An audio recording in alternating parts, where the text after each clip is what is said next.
So, I'm Janet Brown, Executive Director of Grantmakers in the Arts.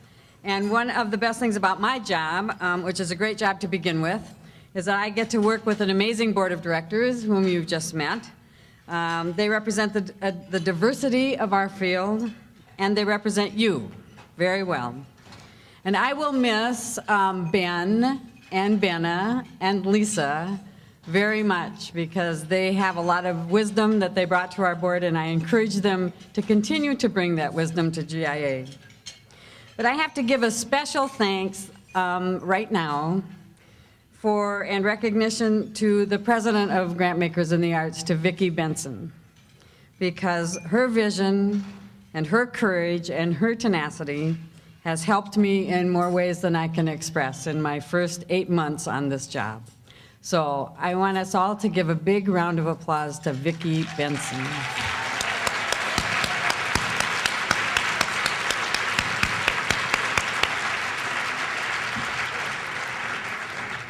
And we are lucky that she's going to be president for 1 more year. Isn't that great? Okay, so I'm giving you the business end, other than the board of directors business end of Grantmakers in the Arts. So here's our model this year: louder and bolder. Louder and bolder is a theme for GIA that came from the Atlantic Conference last year.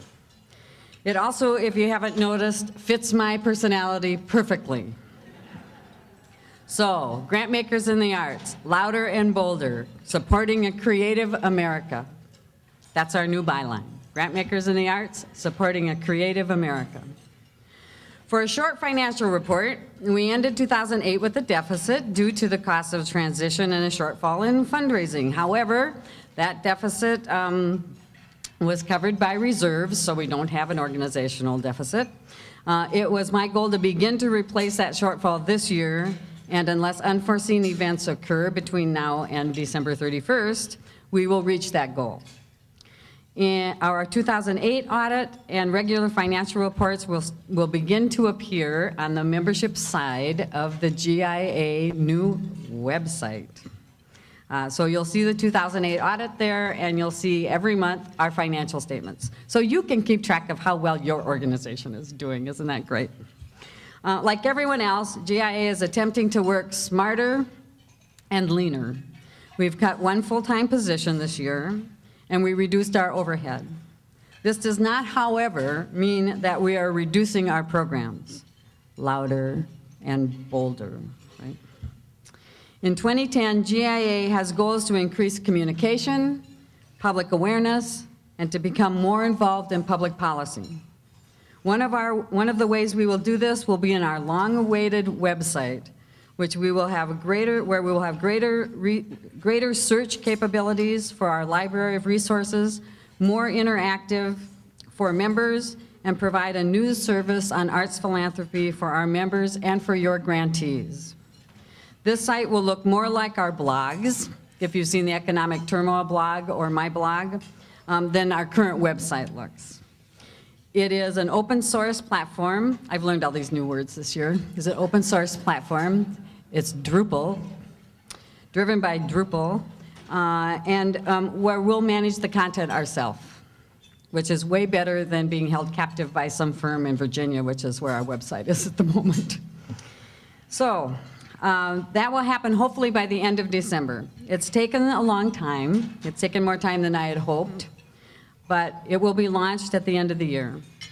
I ask your patience and your support as we transfer our data. We have over 3,000 articles and research items from our library, and we have all of our membership data. That's all going to be transferred into this new system. So we just ask for your patience as we go through that process in the next 2 months. And when the site becomes launched, it's really not launched. It just means that you get to see it.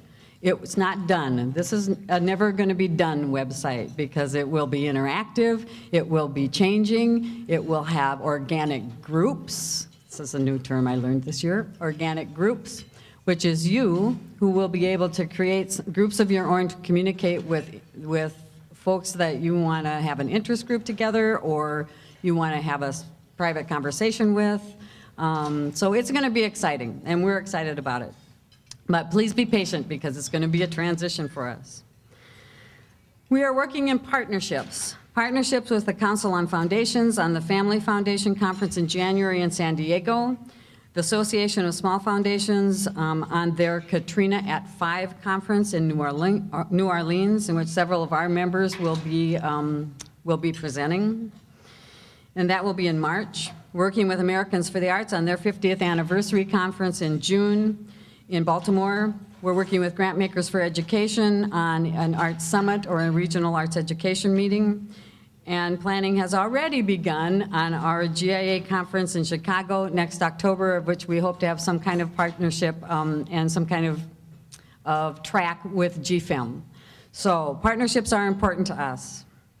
We will continue to work with the National Endowment for the Arts to create a stronger tie between public and private funders to benefit the field. Through our new Information and Communications Initiative, we are putting together arts philanthropy roundtables. We hope to do 2 this coming year for in-depth discussions on major issues facing philanthropy and the nonprofit sector. New programs will include professional development phone forums. We have 6 scheduled for this coming year. On issues that have to do with professional development and best practices. And for example, the new 990 regulations and forms and how U.S. funders can use the new 990 to help in your work. We will again publish 3 editions of the Reader. They will be published in print and they will be published online, and you will be able to choose which way you want to receive the Reader. A new blog that will include 12 guest bloggers from diverse perspectives in the nonprofit world will be available on our new website.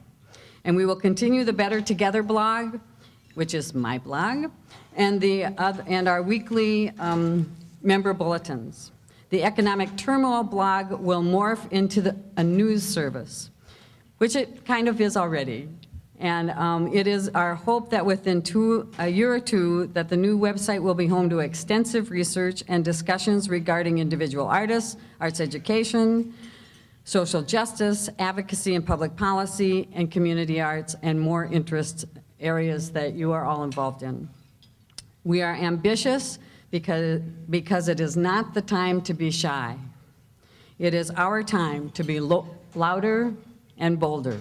It is our time to be louder and bolder. Americans for the Arts this is not Americans for the Arts. I just wanted to say that we are working with, what was I thinking? No, it was not a mistake. Organizations like Americans for the Arts, the National Assembly of State Arts Agencies, the National Endowment for the Arts, the Council on Foundations, the Association of Small Foundations, and all of our affinity partners, like Grantmakers for Film and Electronic Media. Alice will be proud of me. Grantmakers, and Grantmakers for Education, and Grantmakers for Health, and Grantmakers in Environment, and are all organizations that we want to network with, that somehow we will touch in the coming years, as you touch every day in the work that you do. Because the arts are not, and we know this now more than ever, an isolated silo that sits outside of community life.